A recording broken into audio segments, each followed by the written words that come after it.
Bose is the presenting partner of Beyond the Grid. That's because Bose Quiet Comfort 35.2 goes beyond what you would expect from a pair of headphones. Just flip the switch to experience the industry-leading active noise reduction feature, and all distractions of the world around you fade away, allowing you to focus on what matters to you. Hi, I'm Christian Horner, and you're listening to Beyond the Grid.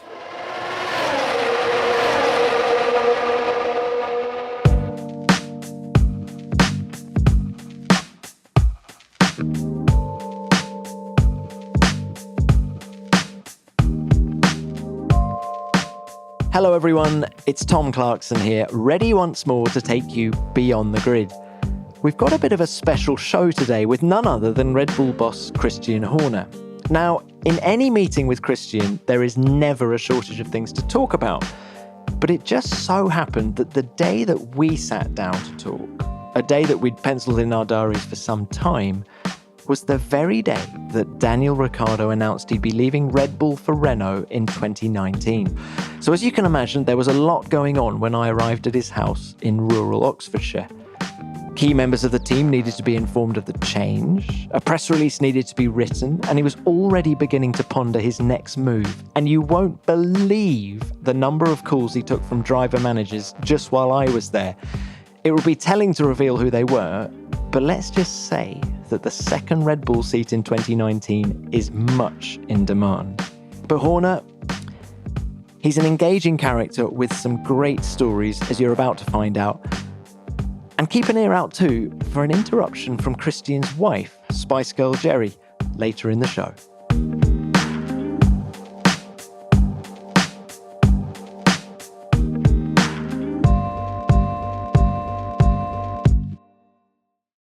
Christian, welcome to Beyond the Grid, and thank you for having me. We're at home, somewhere deep in the Oxfordshire countryside, very beautiful. So there may be the odd dog barking in the background. Yeah.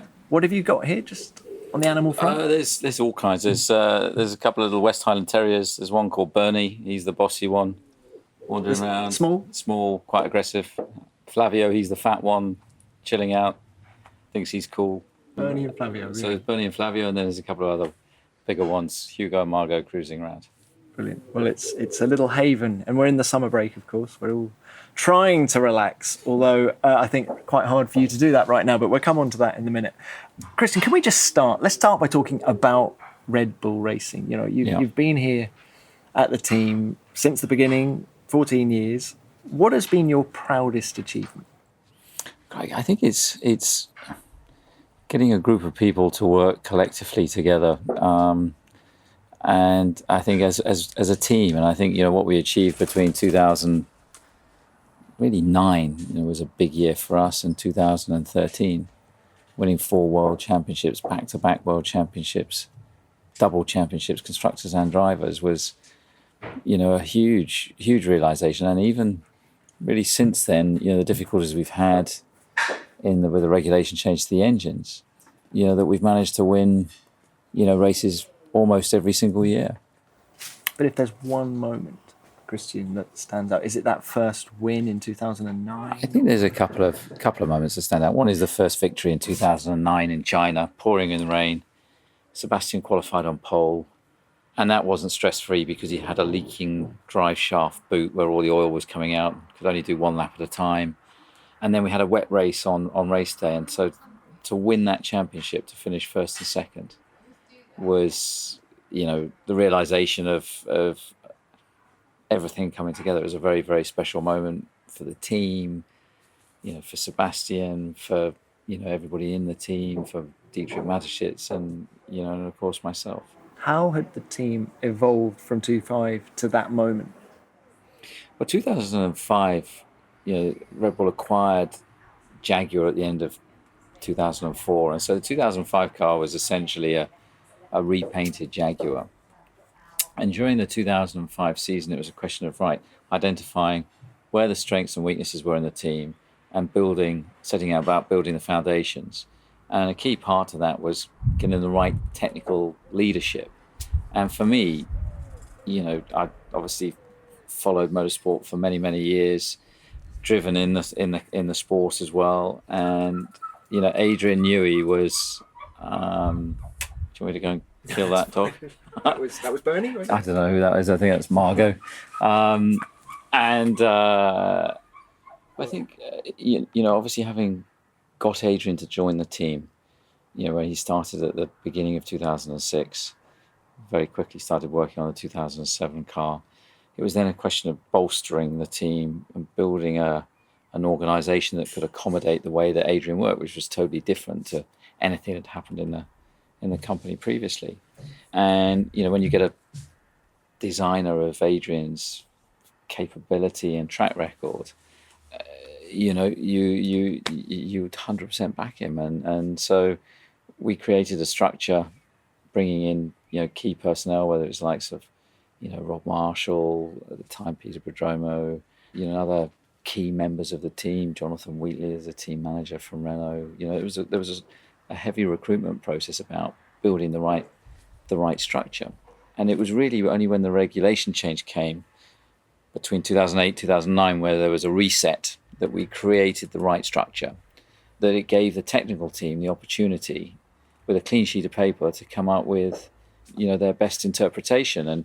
And we saw from very early in 2009 testing that we were looking really competitive, until the Brawn turned up right at the end, because obviously question marks over its future and so on. How frustrated were you as the boss that Adrian hadn't spotted the double diffuser?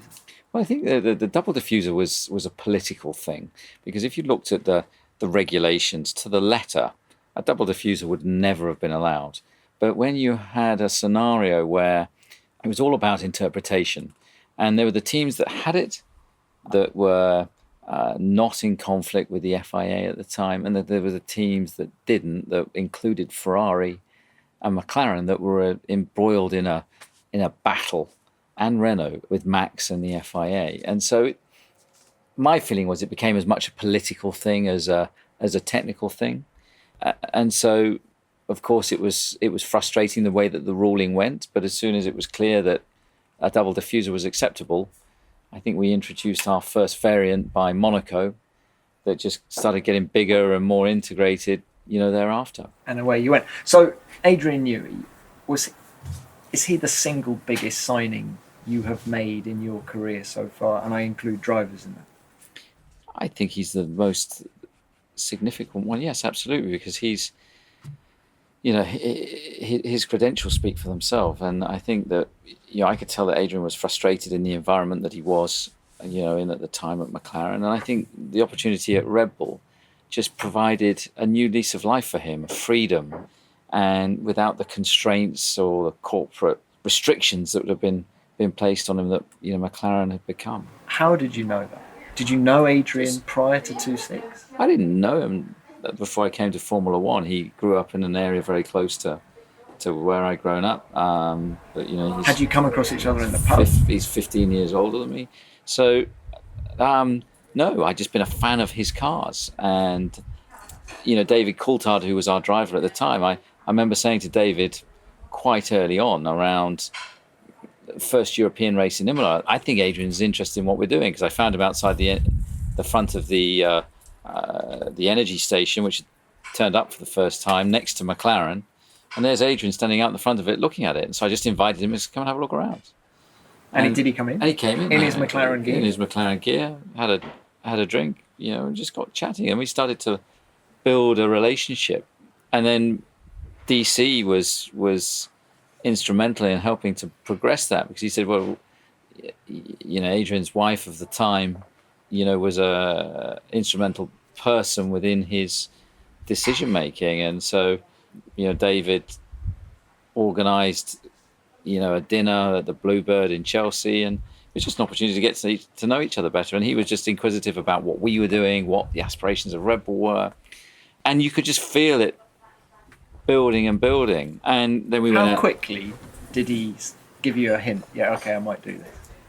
I could just feel it was going in that direction, because I think it was getting from. And that was around September. I think we went to Austria to meet Dietrich and see what the world of Red Bull was all about. I think that was either end of September, early October. Is Dietrich quite impressive in that situation in terms of selling Red Bull to someone like Adrian? Well, it was a very funny meeting, because it wasn't much of a meeting. We turned up in Austria, And Adrian's then wife was very keen to conceal his identification, even though David Coulthard was on the plane with us. And so we turned up, and she was trying to put a cap and dark glasses on him. And we got out of the airplane at the Red Bull hangar. And there's a bunch of Japanese tourists there that see David Coulthard, and all they're doing is taking pictures, which was absolutely Marigold's worst nightmare. And thereafter, straight from that, we got into a helicopter, went up to have lunch with Dietrich, who arrived about an hour late on his Harley Davidson, sat down with everybody to have some apple strudel, and, was enthusiastic about, great that you're here, blah, blah, blah. Would love you to be with us. Is he the kind of guy though that is almost wanting to do a deal over lunch? There was not even talk of it. It was just a few pleasantries, and then off he went again on his motorbike. Have a great time. See you later. What did we do? We stuck Adrian up in an Alpha Jet, one of the Red Bull fleet of planes that they have. That I think he went inverted over Innsbruck at about 500 feet or something ridiculous. Came back looking fairly white, and then went out for dinner that evening. It was at that point that I had a figure in my mind where I thought he'd be at, and that I'd sort of warmed Helmut and Dietrich up to, I think, beforehand. And then over dinner, it turned out that figure was at least 50% out from where reality was going to be.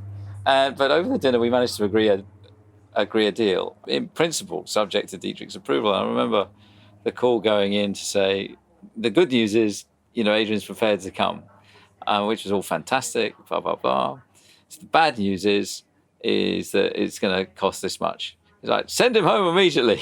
But that reaction lasted about 5 minutes. And then it was like, no, this is a wonderful opportunity for our team to have, Adrian Newey, that had so much success behind him, join Red Bull. And I think he liked what he saw. He got a great feeling from the team, from Dietrich's ambition and commitment. And it was just a different energy to what he'd been used to in the sort of controlling, atmosphere. Ever before. Have you read his book, Adrian's book? I haven't had a chance to read all of it yet. So, well, let me tell you, it's really good. And I think, I think the Red Bull environment is so different to even William. Yes. Like anything he'd ever experienced before. I think so, and I think that's what brings the best out. Adrian is a creative person. He's like an artist, and you don't. With creative people, you can't put them in a cage. You've got to give them the freedom to express themselves, to be creative. And I think that's been one of the things that's really worked tremendously well with Adrian. We haven't stopped him doing his racing or whatever he wants to do. And I think he hasn't felt, he's worked for Red Bull for longer than any other company's entire career. Do you have problems keeping him motivated? Not at all. I think, Adrian is a very competitive guy. He sort of fell out of love a bit with Formula One over the last few years, I think mainly after the engine regulation change. But, of course, the Valkyrie project with Aston Martin has really stimulated him. And so all his creative juices get going.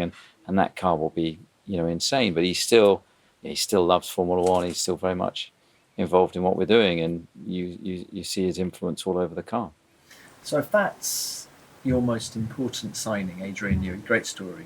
What about you? What made Dietrich Mateschitz choose you? Ridiculously young at the time, back in the autumn of 2004, at a time when all the old stages were still around. Jean Todt was still there, Ron Dennis was still there, Flavio was still there.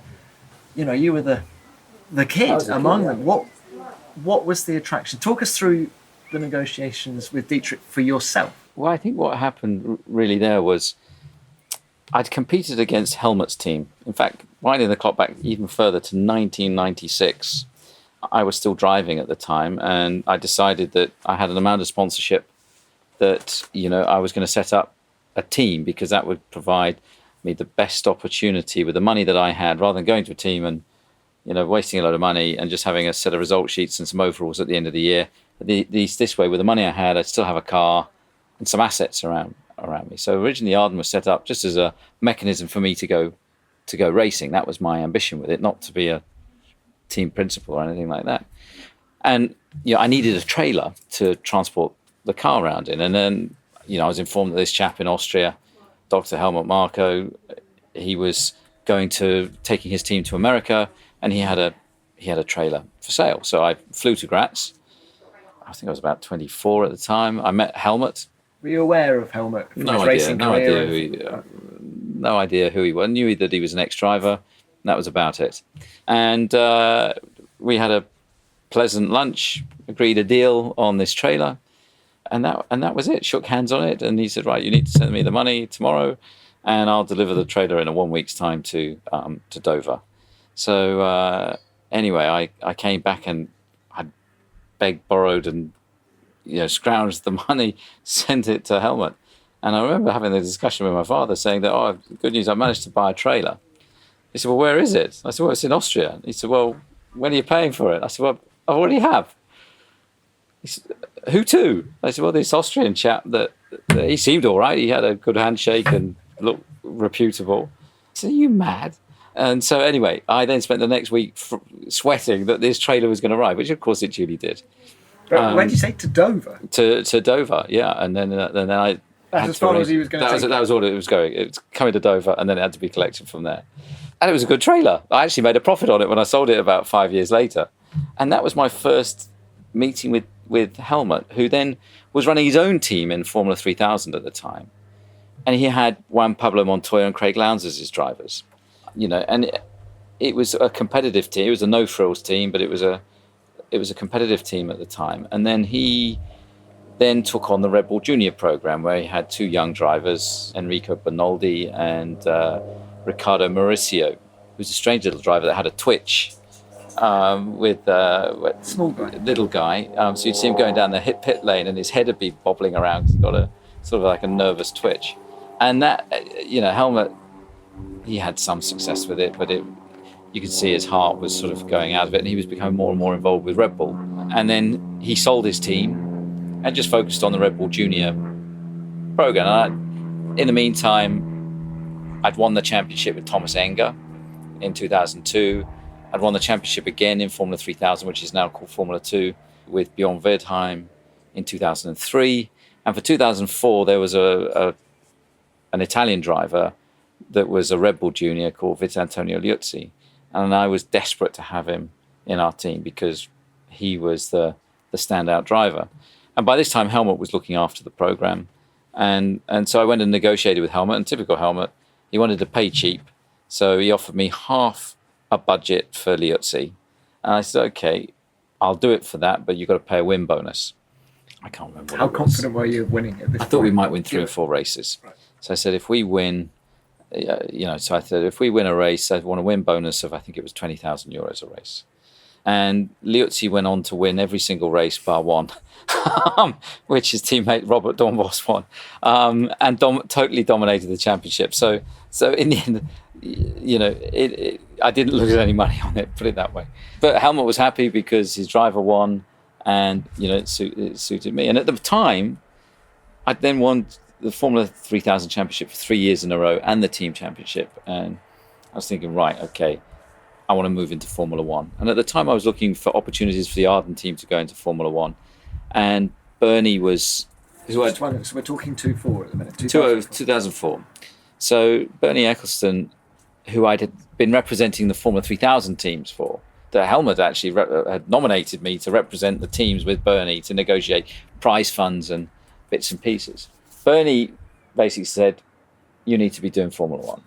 And I wanted to find a solution for Eddie Jordan's team. So EJ wanted out? So Eddie wanted out. This was an opportunity. I was looking at potentially, so we did all the due diligence on Jordan, and the deal, just typical Eddie, became more and more complicated. I'd got some backing in the pipeline from Hutchinson Whampoa, but the more you look, the more complex it came. How close did you get to?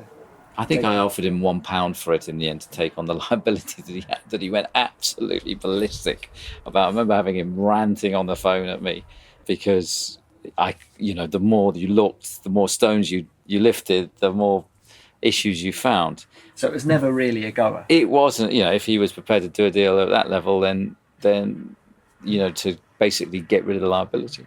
And during that process, Helmut introduced me to Dietrich because Red Bull at the time were looking at buying a team in Formula One. They'd been a sponsor of Christian Klein at Jaguar.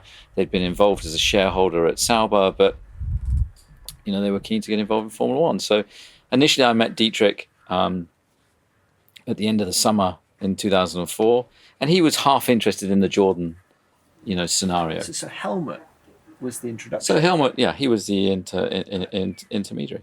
And anyway, but he then said, he made it quite clear, no, look, we want to go the Jaguar route. We feel that's a better proposition for us. Keep us informed with how the Jordan thing goes. The Jordan thing rapidly, by the time of end of October, was pretty much dead. And I'd still been talking to Helmut on and off about bits and pieces. And he was becoming ever more frustrated with the existing management, was the old Jaguar management at what was now Red Bull, that they acquired in November 2004. And so by December, I said, look, the Jordan thing is dead. And he said, well, why don't you come and have a chat with us, with Dietrich, about what we're doing? And so literally just before Christmas 2004, I flew to Salzburg, had a meeting with Dietrich and Helmut, and they offered me a 2-year deal to run the team in Formula One. And I was just turned 31 years of age. So, and Jaguar had scored 9 points the previous year. And so Dietrich gave me the opportunity. And again, he made me a very low offer in terms of remuneration, but said, I'll pay you a bonus for each point that you score. And based on the fact that, as I say, Jaguar had only scored 9 points the previous year, we scored 12 points at the first Grand Prix in Australia. Ah, that's why you're so happy. And went on to score, I think, 34 points that first year. But it was really through Helmut introducing me to Dietrich, and then Dietrich having the balls to go with a 31-year-old and give him the keys to his new asset, this Formula One team. And as I say, it was initially a 2-year contract, and I started at Red Bull on January the 4th, I think it was, 2005. What an amazing story. Why, looking back, has he ever told you why he took the risk on you? Because there must have been lots of other more experienced guys out there. Well, Dietrich's always, you can see through everything that Red Bull have done, they've had a great policy of backing youth and investing in youth, whether it's drivers, whether it's within the company. And, he gave me that chance. And, he obviously had seen what I'd done in Formula 3000. Obviously Helmut played a key role in that as well. And, he was bold enough to give me a chance. And because I was unheard of in Formula One. People knew who I was and what I'd done from the Formula 3000 activities. But in Formula One, nobody had, I was just a 31-year-old hopeful. How has your relationship with Dietrich evolved over the last 14 years? Well, Is it professional, or is there a friendship there now? I think, I've worked with him for 15 years now, and, he's still got exactly the same energy that he had when I first started. His enthusiasm for Formula One, for the team, his commitment, passion, drive. It runs all the way through Red Bull, and he's an infectious guy to be around. Yeah, I think that there's obviously, you build trust in any relationship over a period of time. You're a paid employee. You clearly had ambitions to have your own team in Formula One. Is that a source of frustration for you? Does it give limitations that frustrate you somehow? Not at all, because I think to be an independent team relying on commercial income in Formula One today is impossible. You look at great teams like Williams and McLaren that are desperately struggling. And I think, Red Bull, the Formula One team is a marketing tool. It's the prime marketing tool within the Red Bull organization. And so, where I've been fortunate is to be able to focus on building and operating a team. Of course, there's financial pressure pressure to hit budgets, pressure to hit targets, but not the austerity that faces independent teams. The model of Formula One today just doesn't work. And that's something that obviously Liberty really need to get their arms around for the next Concord Agreement. So is Formula One to you a sport or a business? It's both. It's a sport 21 weekends of the year, and it's a business Monday to Friday in between each of that.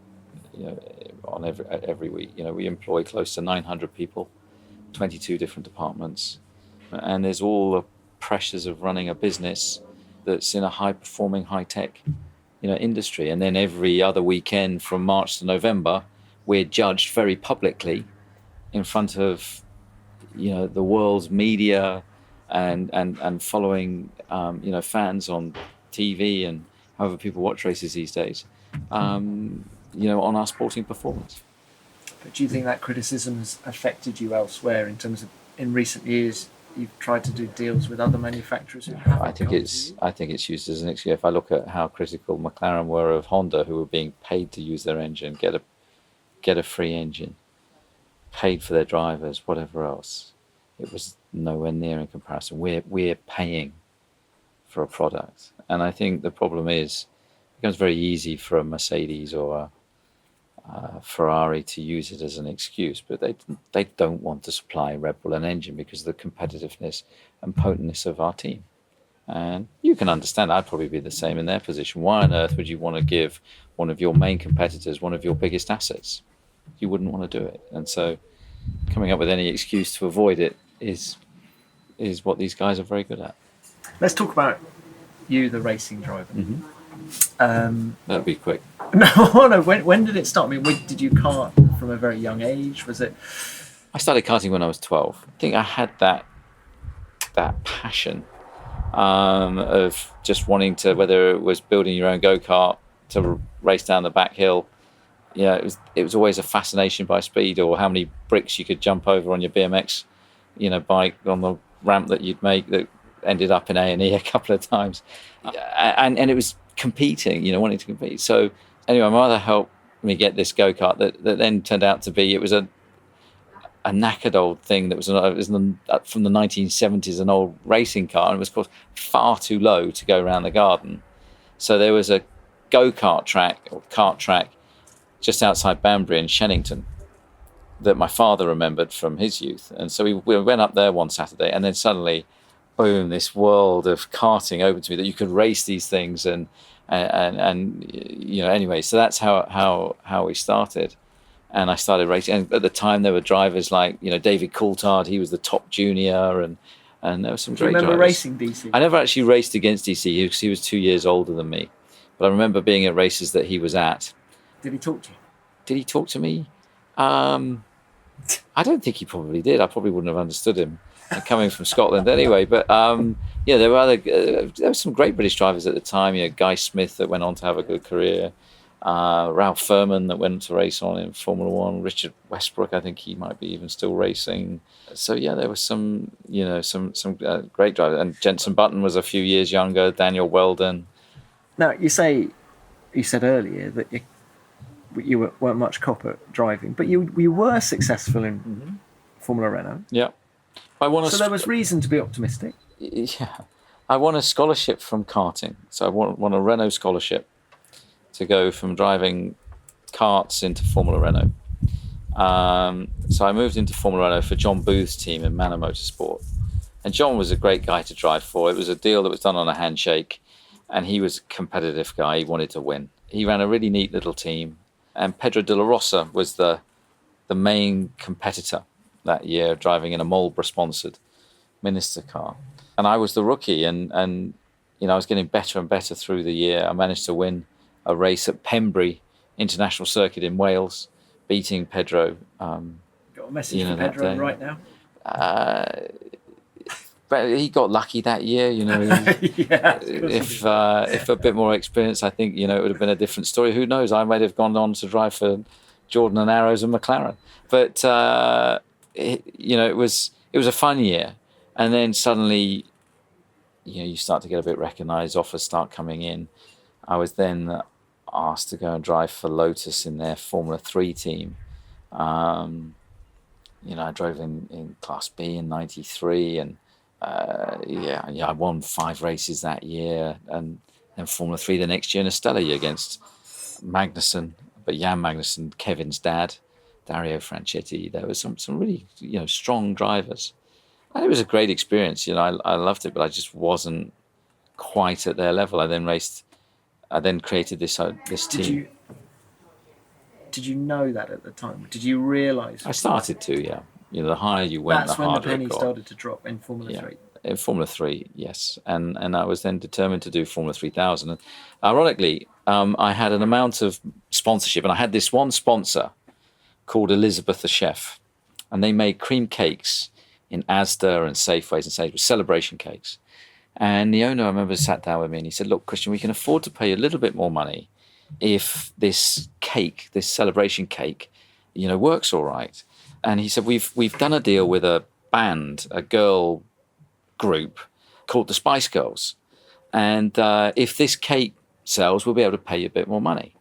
So anyway, of course, it was mid-90s or 96, 97 that this was going on, which is at the height of their success, or just as they were about to explode. These cakes sold out in minutes, nationwide. They couldn't produce enough cakes. There was that many birthday cakes going out, which was fantastic because it meant that, Did you meet any of them? No, I never met. I was just grateful for these girls that were generating enough cake sales to help my sponsorship.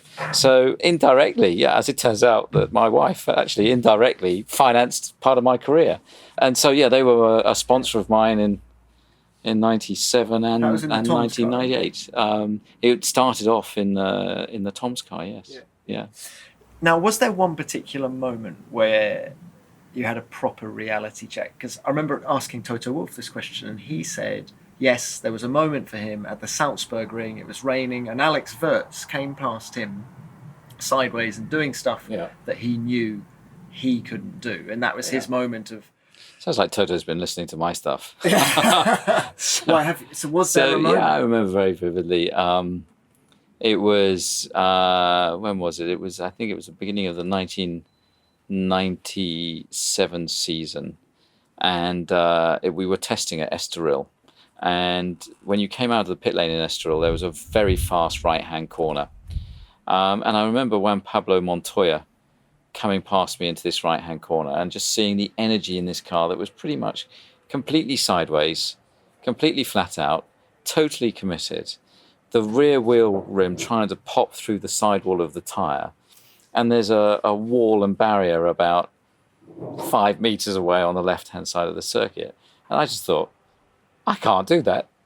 Even if my heart says I want to, my head is saying, don't be an idiot. I just recognized at that point, and that was even before the season had started, that I couldn't do it. I could be quick in the slow corners, but when it came to that commitment, I just didn't have that.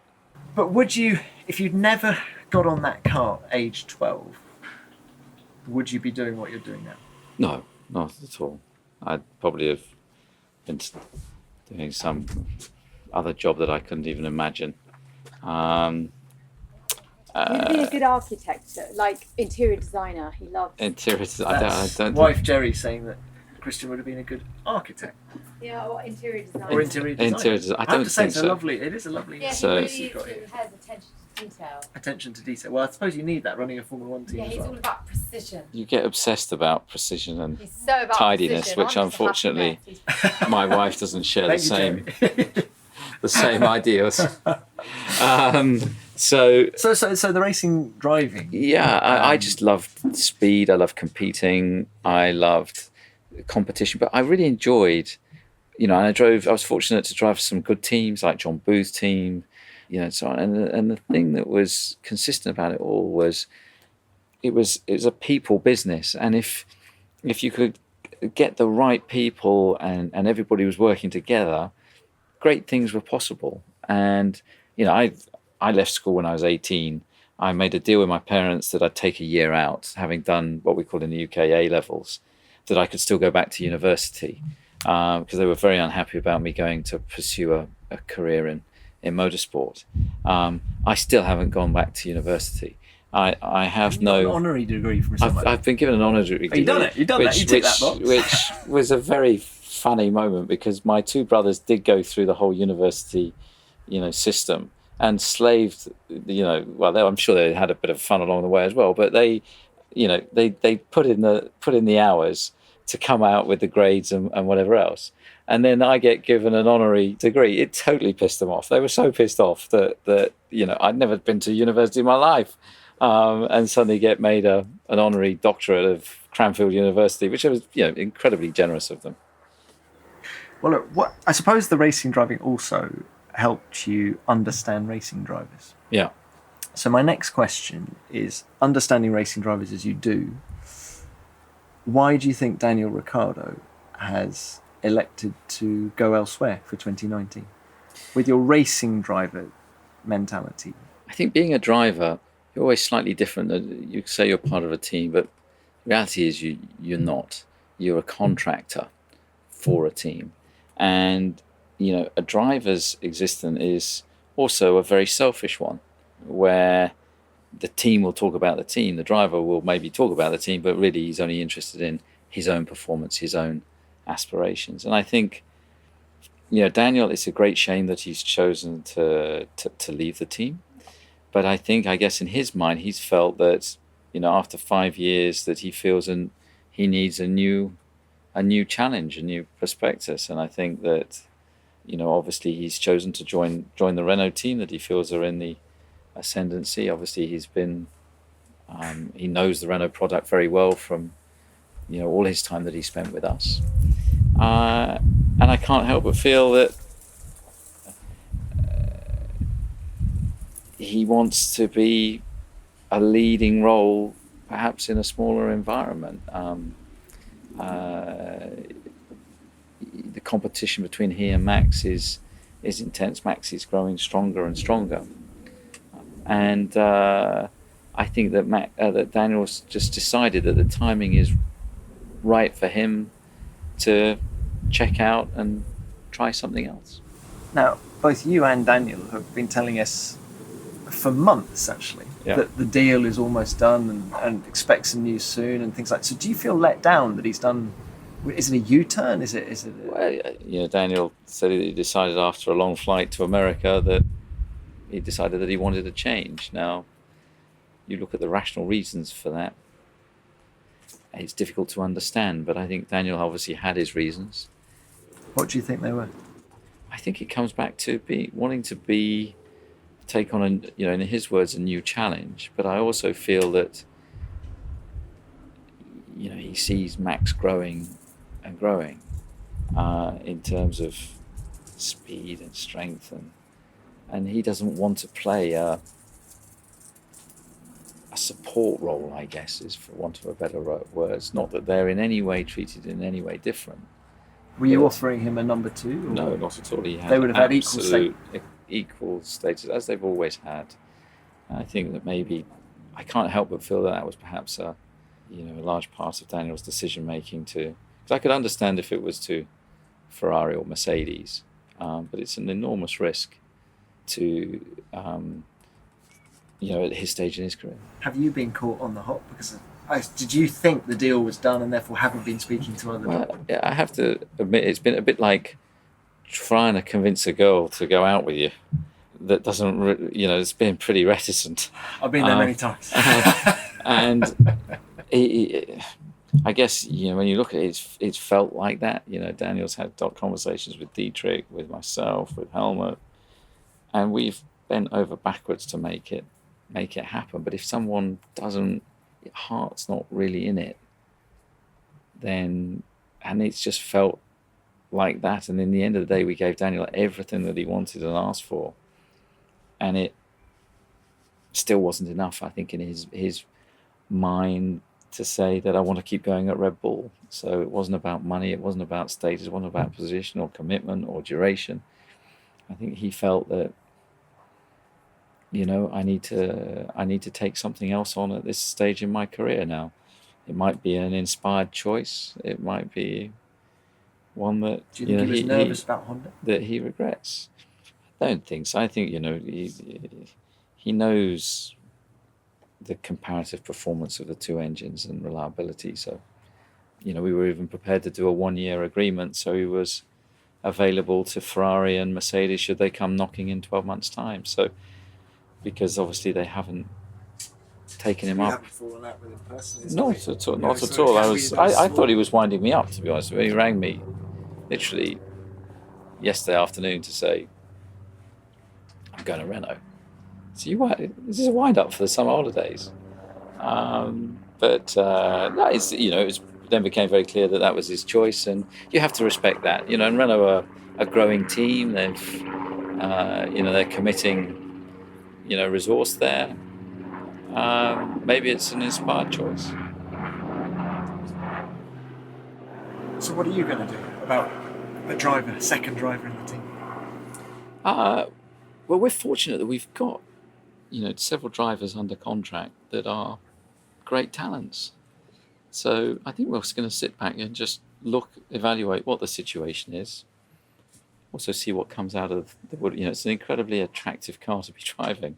And I don't think we're going to be short of requests and offers. Will you consider someone who's not part of the Red Bull family today? I think we'll look at everything, but I think that the preferred route will be very much to invest, as has been so successful, in home talent. Vettel, Verstappen. Oh, I see. Ricciardo, Vettel's going to come and drive the car. No? Ricciardo, Sainz, Gas. They're all products that have, delivered for us. They're all products of the Red Bull Junior program. Okay. So the names you've just listed, it's looking Sainz and Gasly, or am I reading too much into that? I don't read too much at the moment. I mean, both of those guys are very quick drivers. So, and I think this just gives us an opportunity to take a breath, and they're under contract anyway till the end of the summer or beyond.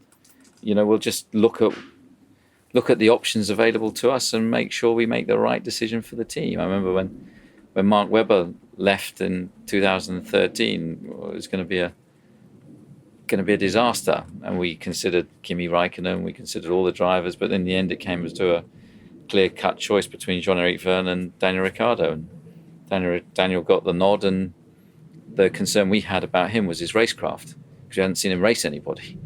He could qualify the car all right, and then ironically it turned out from the moment he got in the car that he never stopped overtaking people.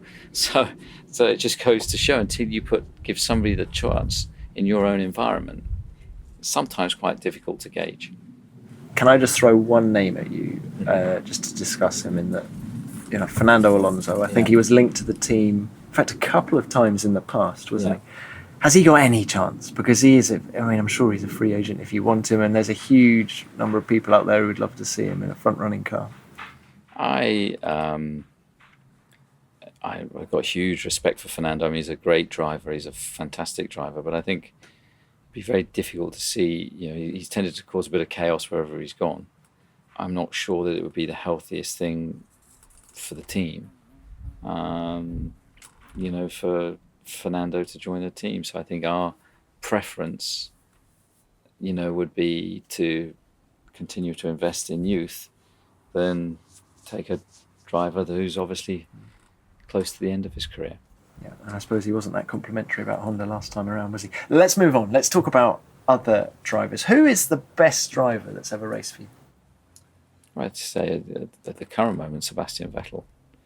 I think he grew with the team, and he produced some fantastic performances. And when he got into a position at the front of a race, his ability to control a Grand Prix, manage a race, was phenomenal. So, he just got better and better and better with each year that he was with the team. Do you think he's making more mistakes now he's at Ferrari than he did when he was at Red Bull? I think probably the pressure's a bit different at Ferrari. I think at Red Bull it was arguably a more relaxed atmosphere. He hasn't got the nation's hopes resting on his shoulders. And Ferrari obviously is a different beast to operate, within. Fear-based, in a very different environment from the outside looking in. So, and you can see that Sebastian has, he carries that pressure, and he's very much a rock within that team. Why do you think, with the benefit of hindsight, the Webber-Vettel years were so fractious? Why? I don't know. It just seemed there was an undercurrent of ill feeling. It was frustrating. I think it was potentially where Ricciardo, Verstappen could have ended up over the next couple of years, because I think it was very difficult for Mark to accept at the time. And I think if he looked back at it now, with perspective and honesty, Sebastian was just quicker.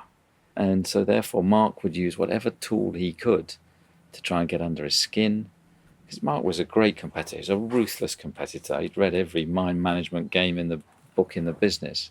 One of his heroes was Roy Keane, So, Mark would use whatever he could, whatever tool he could, to try and ruffle, Sebastian. And if that meant using the team to do that, he would do that. And I think that, as a team, we were just trying to play a straight bat. But, every now and again you get a missile coming in, and the situation got tougher and tougher, of course. It probably culminated end of 2012 when Sebastian was fighting Alonso for the championship, and Mark squeezed him up against the pit wall on the start of the race in Brazil in the championship decider that ultimately resulted in him getting turned around by Bruno Senna and blah, blah, blah. And that was really... Sebastian was hugely angry about that. Were you? Yes. Because we discussed it before the race, that Mark wasn't in the championship. It was do everything possible to support your teammate. And, on that day he chose not... He had instinct kicked in. It probably was totally foreign to him to think, I don't want to support this guy. But then there was a hangover of that led into Malaysia. Multi-21. Literally 2 races later, split by about 5 months or 4 months. But, so then you've got a situation where you've got Mark in the car ahead, Sebastian on new tyres and the car behind. The tyres were pretty fragile. We're telling them, right, hold position. And Sebastian thought, fuck you. Was it for this is payback? 100%. Right. 100%. Did Seb ever say that? Did he articulate Yes, that he told him that after the race or before, when they sat down in China. And so that was probably about as tense as it could get. Could you have done anything differently at the time? Or would you do anything different now? We could have replaced Mark earlier. I don't know what you could do, to be honest with you, with that. I mean, Mark was a great... And he drove some fantastic races. On his day, there was races in Monaco in 2010, Barcelona that year, Nürburgring 2009, Spring to Mind, Silverstone, I think it was 2011. He drove some phenomenal Grand Prix that he was untouchable. But I think for Mark, what he struggled with was maintaining that level. And his best chance in 2010, leading the World Championship in career in the wet, he's pulling away at a second a lap from all the cars behind him. He was just so obsessed by Sebastian was pulling away ahead of him. He dropped the car, and that was a fantastic chance for him to win that World Championship. But, looking back on it, there were bits of it that were uncomfortable, but overall it was a part of the team's, growing experience, and it was fun. And we get on well now, and I think when he looks back now, when you do one of these podcasts with him, maybe he's got a slightly different perspective to what he had at the time. I think Mark has completely mellowed. He doesn't even have a race license now. He's completely turned the page. I mean, if I take it back to you, is there ever a day that you wake up and wish you were still a racing driver? No, a racing driver, no. I'm stupid enough to drive a Goodwood every now and again in the revival, and whenever I do that, I think, why on earth did I agree to do that? Phenomenally valuable cars around a track that's still got 1960s safety standards, but it's just a fantastic event, and the thrill is still driving the cars. We're all fans of the sport. That's why, whether you're a journalist or a team principal, you have to love the sport and have a passion about it. Otherwise, why bother? Why would you do it? I agree. Now, look, just a bit of personal stuff, if we may. Mrs. H, Geri, what's it like having a celebrity wife? Well, to me, she's just my wife, so I forget that she's a national icon in many respects. And she's tremendously supportive. She understands some of the pressures, and particularly the pressures of traveling and being away from home and so on. And she's tremendously supportive. And being an artist like she has been is not so different to being a driver. The highs and the lows, and so she can sort of relate to those pressures, those situations. So, but we lead a pretty normal life, other than when you go out for dinner and people are nadgering mainly her for a picture or whatever. But it's I'm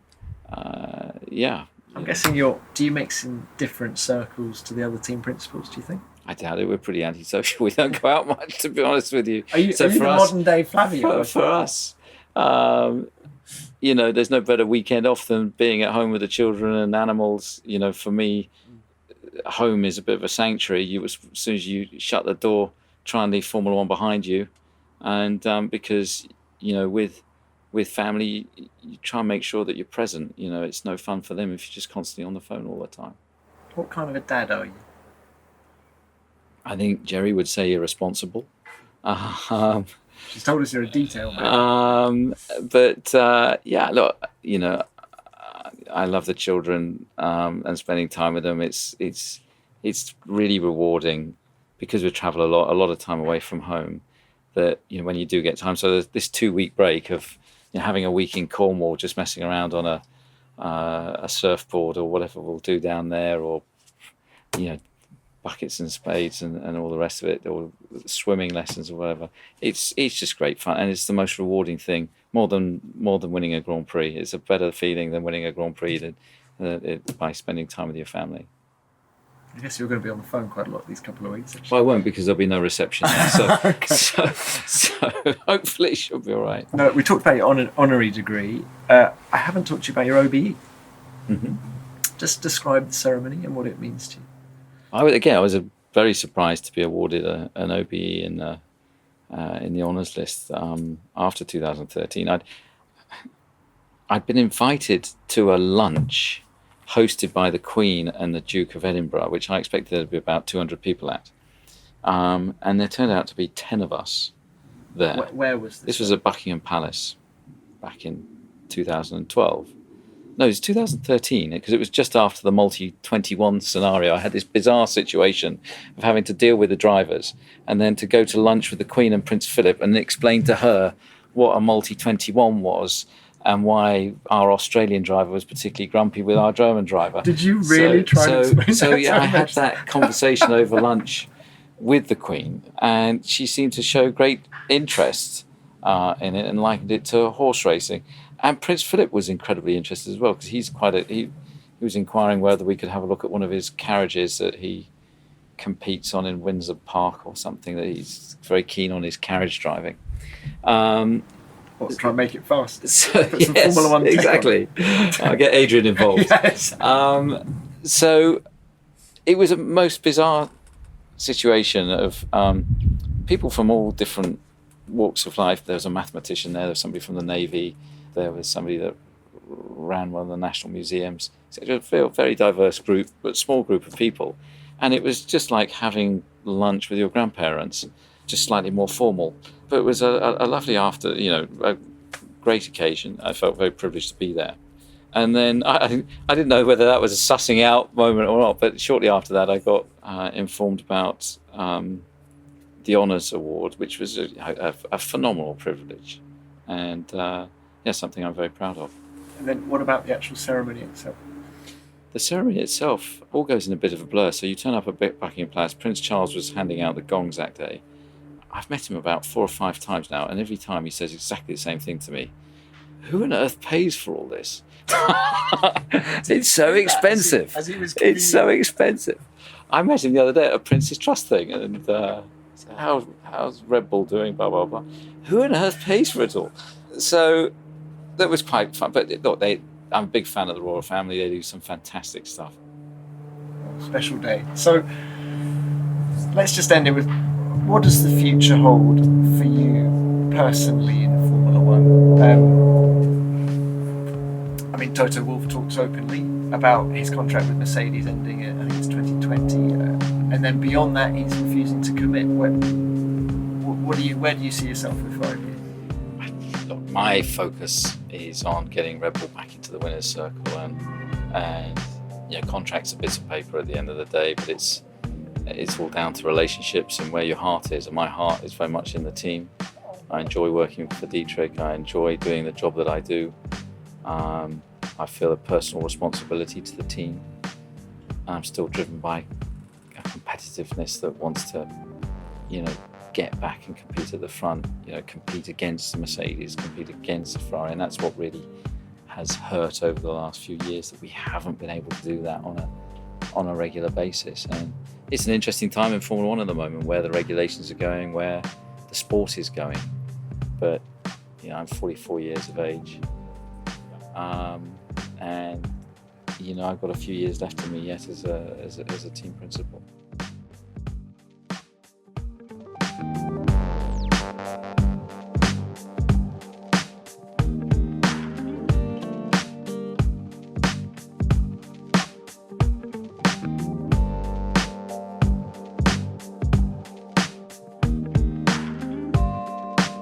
Well, I hope you enjoyed that as much as I did. There were lots of interesting snippets, be they about Adrian Newey, Juan Pablo Montoya, the Queen, or the Queen of Pop herself, wife Geri. By the way, thanks for lunch, Geri. You cook a mean lasagna. That's pretty much it for this episode. Next week, I will, of course, be chatting to another big name from the world of F1. So if you haven't already, please subscribe to ensure you never miss out. And you can rate and review us too. We're on Apple Podcasts, Spotify, and your favourite podcast app. If you feel like dropping me a line, you can get me on Twitter at TomClarksonF1. And we also love reading your feedback. Just use the hashtag F1BeyondTheGrid to get the conversation going. Beyond the Grid is produced by F1 in association with Audio Boom. Until next time, keep it flat out.